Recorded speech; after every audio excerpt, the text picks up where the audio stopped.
Função do segundo grau ou função quadrática.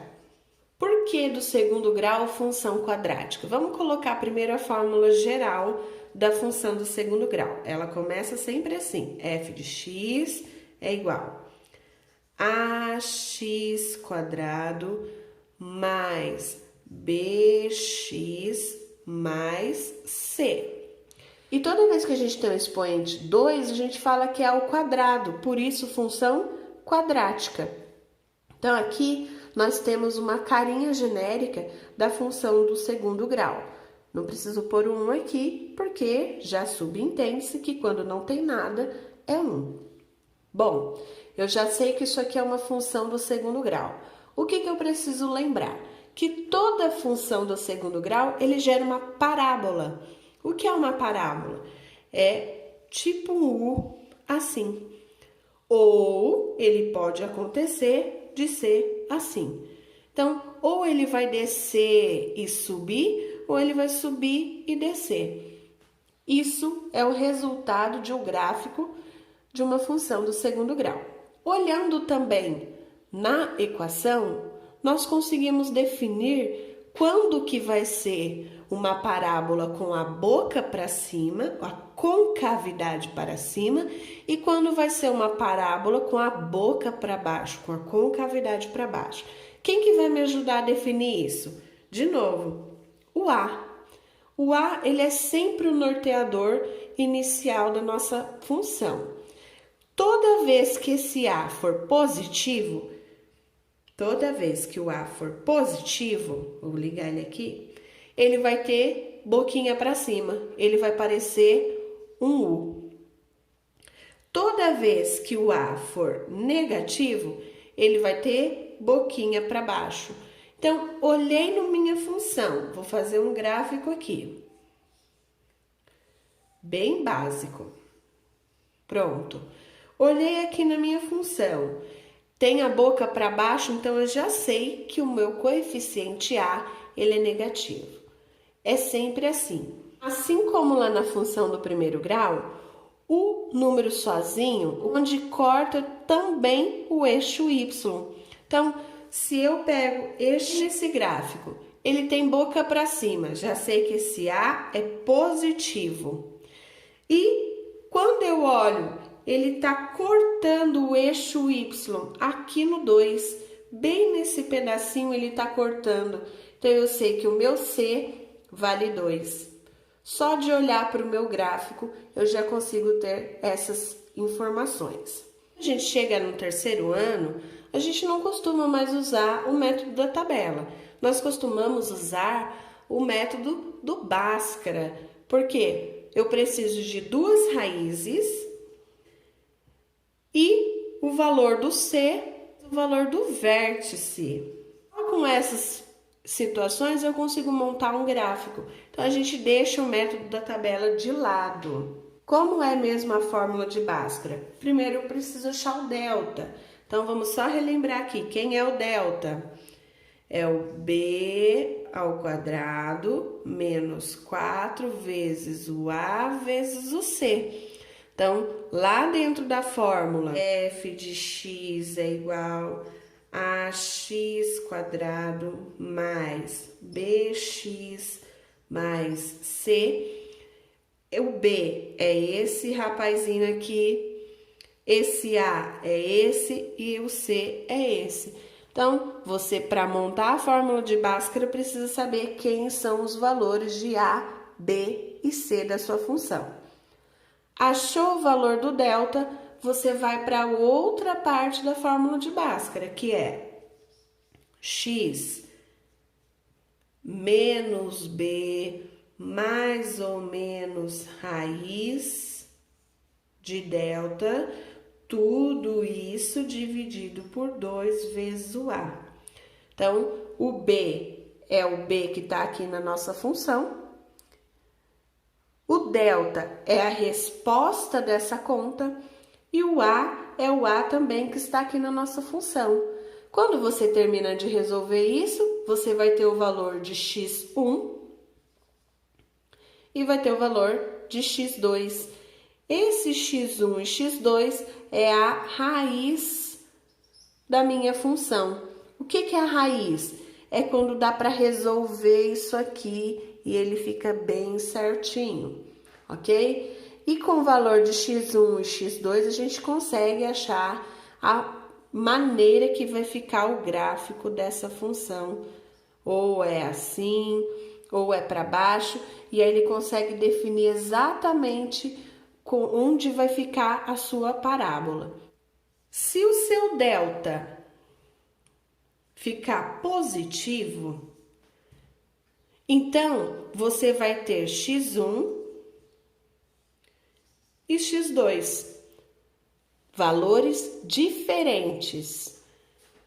Se o seu delta der negativo, não vai existir resposta no número dos reais. Então, não existe resposta, não tem x1 e x2.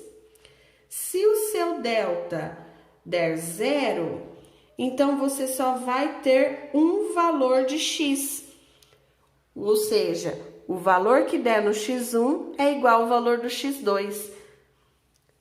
Bom, olhando isso aqui, eu consigo definir para vocês como vai ficar o gráfico só sabendo o valor do delta. Então, aqui, meu delta deu positivo, então ele tem dois valores de raiz. O que significa isso, dois valores de raiz? Significa que ele vai cortar o meu eixo x em dois lugares. Por exemplo, assim, ou com a boca para cima, ou com a boca para baixo, mas olha, percebam, ele está cortando em dois lugares no lugar do x. Pode ser com a boca para cima ou com a boca para baixo, mas ele corta dois lugares no valor do x. Se o seu delta for negativo, não existe raiz. Então, o que significa não existe raiz?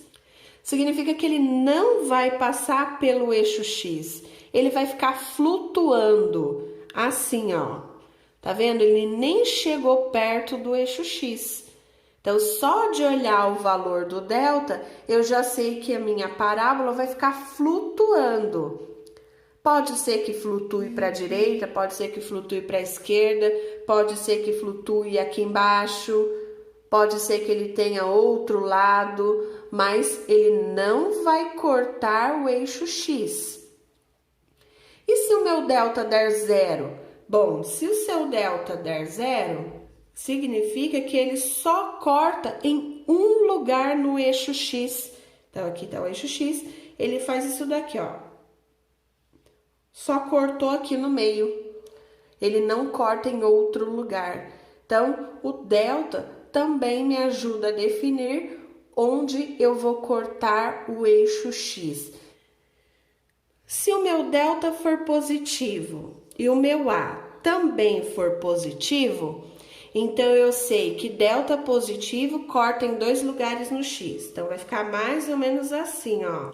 Delta positivo tem que cortar no x duas vezes. O meu A positivo, boca para cima. Então, vai ser mais ou menos assim, ó.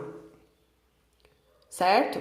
Delta positivo, A positivo, então, tem duas raízes e boca para cima. Se o meu A for negativo e o meu delta for positivo, então, ele corta em dois lugares no x, porque é delta positivo, mas tem a boca para baixo, assim. Cortou em dois lugares, aqui e aqui, mas a boca é para baixo. Se o meu delta for negativo e o meu A for positivo, então, ó, delta negativo não corta o x, ele fica flutuando.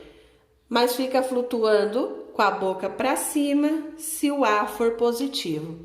Se o A for negativo, ele fica flutuando com a boca para baixo, assim. Ok? Ele não corta o eixo x, ele fica flutuando. Outra situação. Se o delta for zero e o meu A for positivo, ele corta o x em um lugar só com a boca para cima. Se o delta der zero e o meu A é negativo, ele corta o X em um lugar só, aqui, e tem a boca para baixo. Então, gente, olha quanta informação a gente consegue ter dentro de uma função, só de olhar para ela. Não pode esquecer da letra C, que é o coeficiente C, que vai me indicar onde que esse valor corta no eixo Y. Nós temos também dentro da função de segundo grau o vértice. O que é o vértice? É onde a minha parábola chega até embaixo e volta a subir, ou para baixo ou para cima. Aqui, ó, vértice. Se ele fosse um V, vértice seria essa bolinha aqui. Mas como ele parece mais um U, ele não fica com essa pontinha ressaltada. Então, ele fica mais arredondado. Porém, eu posso dizer que esse é o vértice. Pode ser no ponto de máximo ou no ponto de mínimo. Lembra ainda sobre o coeficiente A? Se ele é positivo, ele desce e sobe. Se ele é negativo, ele sobe e desce. Então, aqui, o exemplo que eu posso dar para vocês para representar aqui uma parábola com a boca para cima é uma caixa d'água, o enchimento de uma caixa d'água. Então, no dia, a caixa d'água ela começou lá com seus 1000 litros de água. Conforme foi passando o dia, foi gastando essa água. Foi gastando.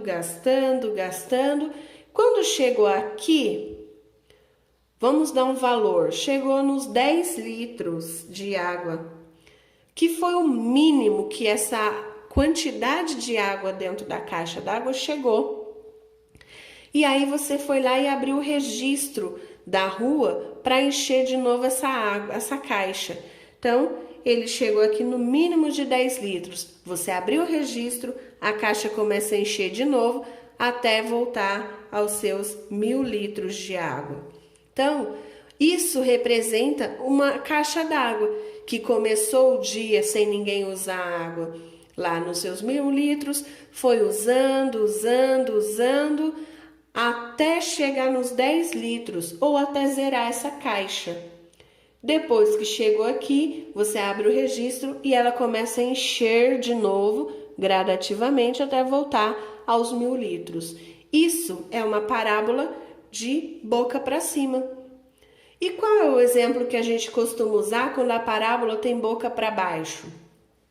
Por exemplo, no futebol, um jogador que chuta a bola em rumo ao gol.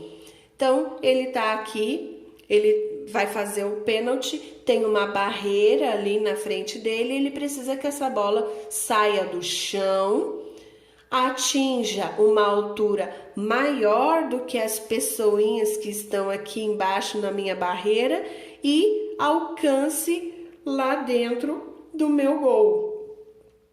Eu sou péssima desenhista, tá, gente?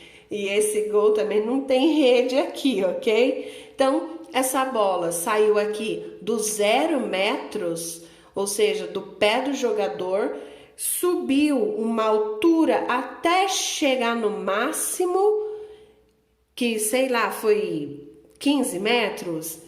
Não sei. Chutou bem alto essa bola, chegou no máximo dos 15 metros e ela começa a cair de novo até chegar lá no chão, dentro da rede, dentro do gol. Então, isso é um exemplo de uma função com o A negativo. Ele atinge um ponto de máximo e volta para o chão.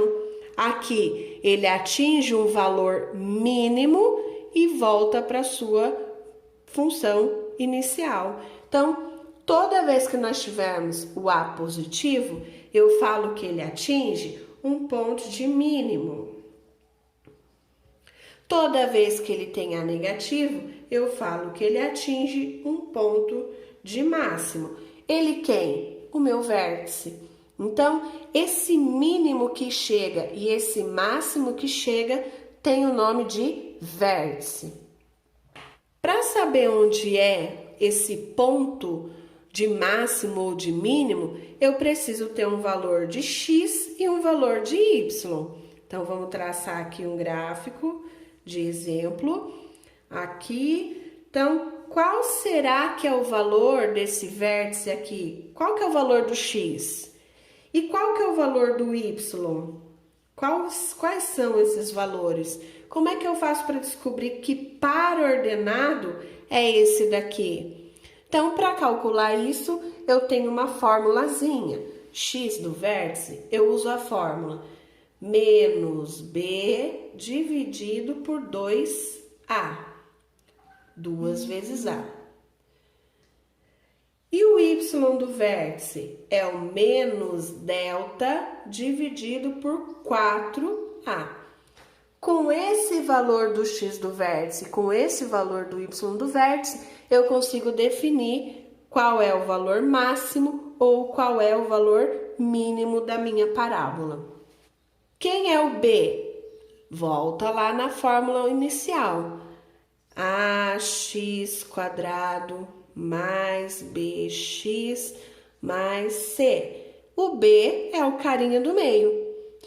Se ele é positivo, vem para cá, fica negativo, porque aqui é menos. Então, sempre lembre-se de fazer a regrinha de sinal aqui, porque aqui é menos.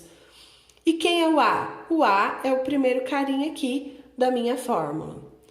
Delta, quem é o delta? É o da fórmula do Bhaskara. E também, ó, tem que trocar o sinal. Se ele for positivo, fica negativo. Se ele é negativo, fica positivo. E o 4 vezes o A. Quem é o A? Esse carinha aqui. Gente, esse é um resumo do resumo para vocês de função de segundo grau. Como eu já falei durante a aula e repito, caso vocês tenham necessidade de aprofundar mais, vocês acham que ficou muito superficial, não entendi, professor, eu preciso de mais informações, pode me procurar no WhatsApp, ok? Porém, eu também falo para vocês entrarem na página Frank Matemática, lá tem a playlist de primeiro grau, tem a playlist de segundo grau. Esse assunto também tem no livro didático do primeiro ano, ele está mais completo. Eu acredito que no terceiro ano também tenha, mas talvez não seja tão completo quanto do primeiro ano. Por quê? Porque nessa etapa que a gente está estudando, no terceiro ano, não é mais um aprofundamento, é uma revisão. Então, se você não assimilou direito o assunto lá no primeiro ano, agora é a hora de assimilar, porque isso é assunto de vestibular, de concurso, de Enem, ok? Então, qualquer dúvida mais aprofundada, no Google também, gente, tem muitos assuntos, muitos resumos que vocês podem alcançar para resolver toda essa questão da função do primeiro grau para a função do segundo grau e as próximas funções que virão. Mas, com essa primeira aula de primeiro grau e de segundo grau, vocês já vão conseguir resolver todo o tema 1 do Caderno do Aluno, volume 3, ok? Espero que tenha ajudado. Qualquer dúvida, estou à disposição no WhatsApp, pode me mandar mensagem e até a próxima.